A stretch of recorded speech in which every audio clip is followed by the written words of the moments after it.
Hello guys, स्वागत है आप सबका। तो आज हम बात करेंगे अदानी ग्रीन एनर्जी की क्वार्टर वन के रिजल्ट आ चुके हैं। इसका पहले तो वही देख लेते हैं। और यहाँ पर कई लोगों को मैं बताना चाहता हूँ कि यहाँ पर आपको कुछ नया सीखने को भी मिल सकता है। सिर्फ प्रॉफिट और रेवेन्यू नहीं होता, ये तो होता ही है, लेकिन साथ साथ में कुछ और चीज़ें भी समझने लायक हो सकती है। तो वो उसको पहले ज़रूर समझे। अच्छे खासे रिजल्ट आए हैं। अब शेयर का प्राइस कहाँ जा सकता है उसके ऊपर भी एनालिसिस करेंगे। पहले रेवेन्यू की अगर बात करें तो अच्छी खासी रही। साल दर साल अगर देखें तो अच्छा खासा इसके अंदर इजाफा, 4,000 करोड़ का आसपास का रेवेन्यू टोटल रहा। और नेट प्रॉफिट की अगर बात करें तो वो भी अच्छा खासा उछला है, 60% के आसपास का। पिछले क्वार्टर में पिछले साल 630 करोड़ के आसपास का था, वो 824 करोड़ के आसपास का रहा। ईपीएस यहाँ पर दिख रहा है ₹4.25 के आसपास का। ओवरऑल अच्छे रिजल्ट दिख रहे हैं। अब यहाँ पर समझने लायक बात क्या है ये ज़रा देखें। जो लोग खास करके लॉन्ग टर्म निवेशक हैं, जो लोग 5 साल 10 साल के लिए जो इसके अंदर निवेशित है ऑलरेडी, वो ज़रा देखें कि यहाँ पर अभी ये है एक्सपेंसेस उसके सबसे ज़्यादा, यानी कि खर्चे सबसे ज़्यादा खर्चा अभी क्या दिख रहा है, ये इसका इंटरेस्ट, फाइनेंस कॉस्ट, यानी कि ब्याज के ऊपर खर्चा। कंपनी के ऊपर अभी क्या है, डेट ज़्यादा है। और ये अपने बिजनेस को लगातार ग्रोथ दे रहे हैं, इस वजह से ये कर्जा लिया हुआ है। तो उसके अंदर कुछ बुराई भी नहीं है, ऐसा मुझे लग रहा है। अब पिछले साल में भी अच्छा खासा था और इस साल थोड़ा सा बड़ा है, यानी कि कर्जा भी बड़ा होगा। तो ये ज़रा देखिए, सिर्फ एक ही क्वार्टर के अंदर 1500 करोड़ से भी ज़्यादा का खर्च सिर्फ ब्याज के ऊपर है इसका। अब सोचिए ज़रा देखिए, अगर ये नहीं होता, आगे अगर ये नहीं होता तो जो है रेवेन्यू, इसका नेट प्रॉफिट कितना बढ़ सकता है। जैसे कि इसका प्रॉफिट कितना रहा, टोटल जो है 800 करोड़ के आसपास का। यहाँ पर अगर देखें नेट प्रॉफिट की अगर बात करें तो वो 800 करोड़ के आसपास का रहा है। तो इस उसके जो है काफ़ी ज़्यादा तो इसका ये इंटरेस्ट कॉस्ट है। तो ये अगर नहीं होती तो काफ़ी ज़्यादा इसका नेट प्रॉफिट बढ़ सकता है। और ये तो सिर्फ एक ही क्वार्टर की बात है। पूरे साल की अगर बात करें तो 6,000 करोड़ के आसपास का, उसके भी ज़्यादा जो है इसका ब्याज के ऊपर खर्च रह सकता है। आगे ये खर्च और भी बढ़ सकता है। लेकिन इसका मतलब ये नहीं कि रेवेन्यू और प्रॉफिट नहीं बढ़ सकता। रेवेन्यू भी बढ़ सकती है, प्रॉफिट भी बढ़ सकती है, क्योंकि अपनी कैपेसिटी को ये लगातार इंक्रीज़ कर रहे हैं। लेकिन मुझे ऐसा लग रहा है कि लॉन्गर टर्म की बात करें, जब उनका वो प्रोजेक्ट पूरा हो जाता है उस तरीके से, उसके बाद जो है धीरे धीरे करके वो अपने ये नेट प्रॉफिट से ही जो है ये कर्जा इसका जो है वो कम कर सकते हैं। उसके बाद इसका जो नेट प्रॉफिट है वो और भी बढ़ने की संभावना रह सकती है। इसीलिए मुझे ऐसा लग रहा है कि लॉन्ग टर्म में एक अच्छी तेज़ी की संभावना रह सकती है।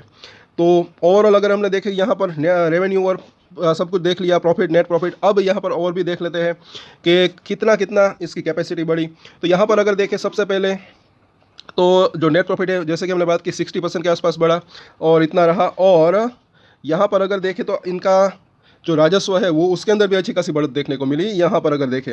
और रेवेन्यू 4,000 करोड़ के आसपास का रहा टोटल। और आगे देखें तो कंपनी ने वस्तुओं, उपकरणों और संबंधित सेवाओं की बिक्री से भी कितने कमाए, 429 करोड़ रुपए कमाए। परिचालन रेवेन्यू, एनर्जी क्षमता जो है पिछले वर्ष की तुलना में 45% बढ़कर 15.8 गीगावाट हो गई। जैसे कि मैंने कहा कैपेसिटी ये आगे और भी बढ़ा सकते हैं। तो ये इनके लिए जो है काफ़ी अच्छा रह सकता है। सबसे पहली बात मुझे ये इसकी अच्छी लग रही है। और कंपनी ने दावा भी किया कि पहली तिमाही में जो है 1.6 गीगावाट और पिछले वर्ष की तुलना में 4.9 गीगावाट की भारत की सबसे बड़ी ग्रीनफील्ड वृद्धि दर्ज हुई है। और अब नतीजों के ऊपर कंपनी का क्या बयान आया, तो उनके सीईओ आशीष खन्ना ने कहा कि 2026 की पहली तिमाही में 1.6 गीगावाट ग्रीनफील्ड अक्षय ऊर्जा क्षमता जोड़ी। और ये आगे भी उन्होंने बात की।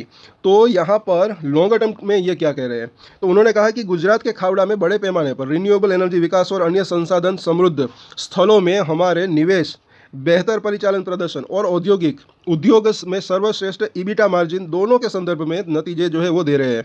और उन्होंने आगे कहा कि हम 2030 तक 50 गीगावाट रिन्यूएबल एनर्जी कैपेसिटी के अपने लक्ष्य को प्राप्त करने की दिशा में अग्रसर है। और जिसमें कम से कम 5 गीगावाट हाइड्रो पंप स्टोरेज और बैटरी स्टोरेज भी शामिल है। बैटरी स्टोरेज भी जो है हमारी भविष्य की रणनीति का एक महत्वपूर्ण हिस्सा है। तो ये भी काफ़ी एक इम्पोर्टेंट इसका बयान लग रहा है।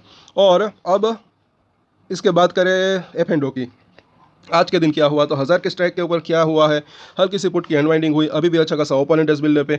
उसके नीचे की अगर बात करें तो ये जो 960, 940 और उसके बाद 900, वो एक अच्छा सपोर्ट एरिया दिख रहा है यहाँ पर। और ऊपर की लेवल के ऊपर भी, हालांकि यहाँ पर भी जो है 1040 के ऊपर अच्छा खासा ओपन इंटरेस्ट बिल्डअप है, लेकिन ज़्यादा नहीं, क्योंकि सामने थोड़ा सा ज़्यादा ओपन इंटरेस्ट बिल्डअप है, ये भी ना भूलें। यहाँ पर 1000 की स्ट्राइक के ऊपर अभी भी क्या हो रहा है, अच्छा खासा कॉल की राइटिंग है, ओपन इंटरेस्ट बिल्डअप है। आज भी फ्रेश कॉल राइटिंग थोड़ी सी हुई, तो ये 1000 रुपये ही पहला होल्डर लिख रहा है, उसके बाद 1040 और एक 1100 का लेवल। तो ओवरऑल अगर बात करें यहाँ पर पहले कि डेली चार्ट के ऊपर अगर बुलिंजर बैंक लगाते हैं तो निचली लाइन से बाउंस बैक आया है। अब इसकी मिडिल लाइन को आज भी ये क्रॉस नहीं कर पाया, अगर इसको क्रॉस कर देता तो यहाँ तक जाने की संभावना रह सकती है। अभी हम ट्रेंड लाइन को देखेंगे। पहले तो यहाँ पर ज़रा देखें, वीकली चार्ट के ऊपर अगर बात करते हैं तो बुलिंजर बैंक की जो मिडिल लाइन है वो 965-70 के आसपास है, और उसके थोड़ा सा ऊपर इसने सपोर्ट लिया। पहला सपोर्ट एरिया इसका ये रह सकता है अगर नीचे आता है तो। उसके बाद जो है निचली लाइन यहाँ पर है, जो कि अभी तो 977 के 877 के आसपास दिख रही है, लेकिन आगे चलकर ये 900 तक आने की संभावना रह सकती है, क्योंकि ये ऊपर जा रही है। और RSI अगर देखें तो 48 के आसपास पहुंच चुका है।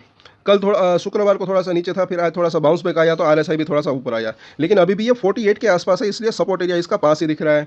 ज़्यादा गिरावट की संभावना कम रह सकती है। अब अगर तेज़ी की बात करें तो इस ट्रेंड लाइन को देख सकते हैं। यहाँ पर ये जो हायर लो की ट्रेंड लाइन है, इसका यहाँ पर हुआ था ब्रेकडाउन।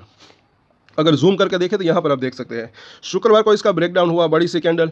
अब आज के दिन क्या हुआ ये ज़रा देखें। इसी ट्रेंड लाइन के ऊपर अगर ये जाता है कल के दिन, मतलब कि आज के ये जो क्लोजिंग रही, आज का जो हाई रहा, उसके ऊपर जाता है, वहाँ पर टिकने लगता है, तो जो है तेज़ी की संभावना रह सकती है। अदरवाइज थोड़ा सा कंसोलिडेशन या तो प्रॉफिट बुकिंग आ सकता है, ऐसा लग रहा है। लेकिन अगर इसके ऊपर टिकने लगे तो फिर ये जो इसने हाई बनाया था 1040 के आसपास का, और उसके बाद वहाँ तक जा सकता है, उसके बाद और ऊपर तेज़ी की संभावना रह सकती है, 1100 तक जाने की संभावना रह सकती है। लेकिन पहले आज का हाई ये क्रॉस कर दे तो ये होने की संभावना रह सकती है, ये भी ना भूलें।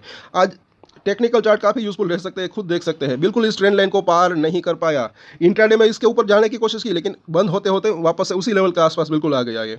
तो अगर इसके नीचे रहता है तो कौन कौन से सपोर्ट हो सकते हैं वो भी हम यहाँ पर देख लेते हैं। सपोर्ट की अगर बात करें तो 980 से लेकर 975, और उसके नीचे 940, और उसके नीचे राउंड फिगर नंबर की बात करें तो 900 रुपये के आसपास का जोन। तो अगर ये लेवल के ऊपर आता है तो इसके ऊपर नजर बना कर रख सकते हैं, खास करके जो शॉर्ट टर्म ट्रेडर्स है उसके की अगर बात करें 940 और 900 का लेवल वहाँ पर आता है तो इसके ऊपर नजर रख सकते हैं। अदरवाइज आप अगर होल्डिंग ऑलरेडी रखते हैं तो चाहे तो वेट एंड वॉच की रणनीति भी अपना सकते हैं, और जो लॉन्ग टर्म ट्रेडर्स है, निवेशक है, वो चाहे तो अपनी होल्डिंग कंटिन्यू रख सकते हैं। मुझे ऐसा लग रहा है कि इसके अंदर देखिए रिजल्ट तो अच्छा आया है, लेकिन अभी ऐसा लग रहा है कि इनलाइन आया है, मतलब कि जैसा अनुमान था वैसा ही रिजल्ट आया, ऐसा लग रहा है यहाँ पर।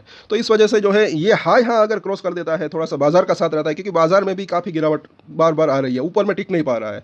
तो ये हाई क्रॉस हो जाता है तो फिर एक वो स्ट्रेंथ आ सकती है। अदरवाइज जो है थोड़ा सा या तो नीचे या तो कंसोलिडेशन होने की संभावना रह सकती है, लेकिन लॉन्ग टर्म में तेज़ी की संभावना रह सकती है, ऐसा मुझे लग रहा है, क्योंकि कैपेसिटी इसकी आगे और भी इंक्रीज हो सकती है। इससे इसका रेवेन्यू बढ़ सकता है, प्रॉफिट बढ़ सकता है, और इस प्रॉफिट से ये अपना कर्जा लॉन्गर टर्म की बात करें तो वो कम कर सकते हैं। उसके बाद ये नेट प्रॉफिट और बढ़ सकता है, उसके बाद शेयर के अंदर और भी तेज़ी की संभावना रह सकती है। तो ये सपोर्ट और रजिस्ट्रेशन के ऊपर नजर बना कर रख सकते हैं। सो आज के वीडियो में इतना ही, कल वापस से इसके ऊपर चर्चा करेंगे। तब तक के लिए अगर वीडियो अच्छा लगा तो लाइक, शेयर एंड सब्सक्राइब जरूर कर लें हमारे चैनल को। और एक स्टैंडर्ड डिस्क्लेमर जो कि मैं हमेशा देता हूँ, आप कोई भी ट्रेड ले उससे पहले अपनी रिसर्च करें, अपना फाइनेंशियल एडवाइजर की सलाह ले, उसके बाद ही कोई डिसीजन ले, और डिसीजन ले तो उसकी जिम्मेदारी मेच्योरिटी के साथ खुद ही ले। ये वीडियो मैंने एजुकेशन पर्पस के लिए बनाई, मेरी तरफ से कोई भी बाय या सेल की रिकमेंडेशन नहीं है। Thank you.